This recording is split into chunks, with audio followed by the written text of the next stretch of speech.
जानते हैं होली क्यों मनाई जाती है? नहीं तो चलिए जानते हैं। उसके पहले वीडियो लाइक और चैनल पर नया है तो चैनल को सब्सक्राइब कर लीजिए और फेसबुक पर देख रहे हैं तो हमें फॉलो कर लीजिए। चलिए वीडियो शुरू करते हैं। भक्त प्रहलाद हिरण्यकश्यप राक्षस का बेटा था। हिरण्यकश्यप ने तपस्या कर भगवान ब्रह्मा से वरदान मांगा था। भगवान से उसे यह वरदान मिला कि किसी भी अस्त्र शस्त्र से नहीं मारे जाओगे, न रात में न ही दिन में, न धरती में न आकाश में। यह वरदान मिलने के बाद हिरण्यकश्यप को लगा कि वह अमर हो चुका है। उसने अपने छोटे भाई का बदला लेने के लिए देवताओं को भी परेशान किया। हिरण्यकश्यप ने अपने बेटे प्रहलाद को अध्ययन के लिए गुरु के पास भी भेजवा दिया, लेकिन राक्षस का पुत्र होने के बाद भी प्रहलाद भगवान की भक्ति में मगन रहता था। बालक प्रहलाद की हरि भक्ति की परीक्षा लेने के लिए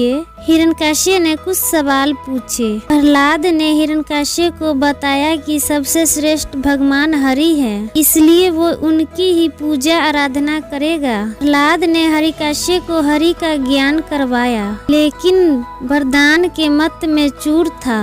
लेकिन हिरण्यकश्यप ने अपने ही पुत्र को मारने का ठान लिया। हिरण्यकश्यप ने प्रहलाद को लाख समझाया, लेकिन प्रहलाद ने भगवान की भक्ति नहीं छोड़ी। इसके बाद हिरण्यकश्यप ने प्रहलाद को यातनाएं देनी शुरू कर दी। हिरण्यकश्यप ने अपने सेवकों को प्रहलाद को मारने का आदेश दे दिया। प्रहलाद पर तीर, भाला, अस्त्र शस्त्र से वार किया गया, लेकिन प्रहलाद के शरीर पर कोई असर नहीं पड़ा।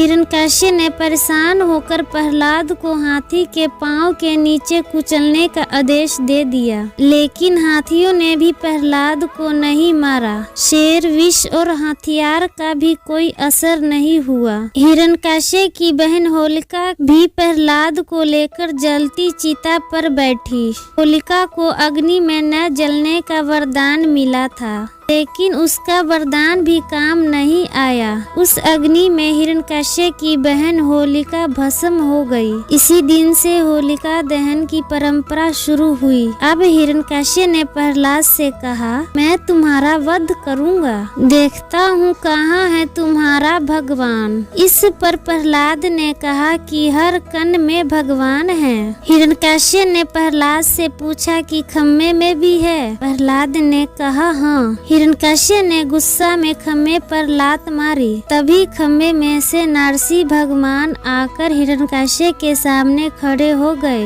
उन्होंने हिरण्यकश्यप को अपनी गोद में रखा और नाखून से उसका शरीर चीर दिया। इस तरह हिरण्यकश्यप ने अपने वरदान के अनुरूप न पृथ्वी पर, न आकाश पर, न ही किसी अस्त्र से, न शस्त्र से, न देव न मानव, बल्कि नरसिंह भगवान के हाथों मरा। तभी से बुराई पर अच्छाई की जीत के रूप में होलिका दहन होने लगा और यह त्योहार मनाने जाने लगा। हमारे तरफ से होली की ढेर सारी शुभकामनाएं।